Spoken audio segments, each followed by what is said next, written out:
मित्रांनो नमस्कार. मी डॉक्टर पुंडलिक आमले माळबोरगावकर, महाराष्ट्र काँग्रेस प्रदेश सहसचिव या नात्याने आजच्या जे काही घटना झाली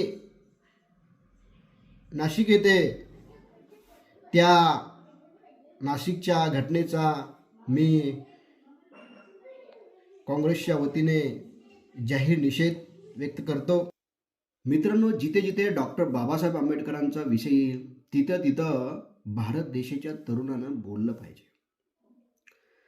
आजचा दिवस 26 जानेवारी, प्रजासत्ताक दिन आणि डॉक्टर बाबासाहेब आंबेडकर यांनी जे काही घटना लिहिली आणि आपल्या भारत देशाला दिली त्याचा तो आज दिवस. आपण ती घटना अंमलात आणली आणि आजच्या दिवशी एका महाराष्ट्राचा मंत्री, त्याचे विचार आपण खरोखरच सडक्या मेंदूसारखं म्हणू की आजच्या दिवशी ज्या माणसाला भारतरत्न, प्रज्ञाशूर्य अशा पदव्या लागल्या आणि त्या पदव्या एवढ्या मोठ्या की जगामध्ये त्याचं एक नंबरला नाव घेतलं जातं, तरीही त्या महापुरुषांचं नाव घ्यायला कुठंतरी कमीपणा वाटावा. म्हणजे ही कोणती मानसिकता तुमच्या मंत्र्यामध्ये आहे? ही कोणती मानसिकता तुमच्यामध्ये ठासून भरलेली आहे? ही अशी नीच पातळी, अशा नीच पातळीच्या विचारांचे लोक आमच्या छोट्या छोट्या लेकरांना, छोट्या छोट्या विद्यार्थ्यांना काय मार्गदर्शन करणार आहोत? किती मोठी शोकांतिका गोष्ट आहे. आणि वरून सर्व बाजूने एकाने प्रश्न माझ्या भगिनींना सलाम करतोय, तिला खरोखरच क्रांतिकारी जय भीम म्हणतोय की त्या सावित्रीच्या लेखीने प्रश्न विचारतात. चोहू बाजूने मीडियामध्ये जेव्हा बातमी जाते त्याचं जेव्हा भांडवल होते तेव्हा कुठे गिरीश महाजन सारखा मंत्री माफी मागतो. हे अनामदाने झालं असं म्हणतोय. गिरीश महाजन, तुमचं काही चुकलं नाही हो.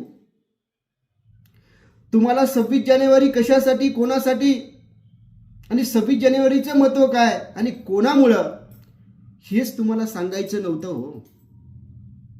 हेच तुमच्या विचारातून समोर सांगायचं नव्हतं. हेच तुम्हाला दाबून टाकायचं होतं. हीच त्या पाठीमागची भूमिका होती. हा खरा प्रश्न आमच्या युवकांचा तुम्हाला. तुमच्या पक्षांचे ध्येय नेहमीच संविधान विरोधी राहिलेले आहेत. तुमच्या पक्षातले नेहमीच कोणीतरी, खासदार असो, आमदार असो, मंत्री संत्री असो, नेहमीच काहीतरी एखादं वाक्य महापुरुषांच्या विरुद्ध बोलून जायचं, काहीतरी वाक्य संविधानाविरुद्ध बोलून जायचं आणि समाजामध्ये ध्रुवीकरण करण्याचं काम तुमचेच पक्षातले लोक का करतात हो? गिरीश महाजन साहेब, तुमच्या सारख्या सडक्या विचाराच्या मंत्र्यांना, तुमच्यासारख्या विचारसरणीच्या लोकांना आम्ही युवकांच्या वतीनं या भारत देशाचं जे काही संविधान आहे, हे संविधान आमचं शस्त्र आहे. आणि या भारत देशामध्ये ज्या ज्या महापुरुषांना लोक कल्याणासाठी या भारत देशाच्या मातीत जन्मल्या लोकांना माणसाप्रमाणे जीवन जगता यावे, यासाठी आपले अख्खे आयुष्य चंदनाप्रमाणे झिजणारे सर्वच महापुरुषांना, यांच्या विचारसरणीला, यांच्या लेखणीला आम्ही वंदन करतो. आणि आमचे महापुरुषांचे विचारच ते आमच्या भारत देशाच्या युवकांचे आवाज आहेत. पुन्हा तुम्ही कुठेही असे भाषणाची सुरुवात करताना डॉक्टर बाबासाहेब आंबेडकरांना विसरणार नाही, याची जाणीव करून देतो. आणि तुम्ही ज्या तुमच्या संपूर्ण भाषणामध्ये आजच्या जे काही उल्लेख तुमच्या मानसिकतेच्या, सडक्या मानसिकतेच्या भूमिकेतून केली नसेल, ती भूमिका पुन्हा नसावी.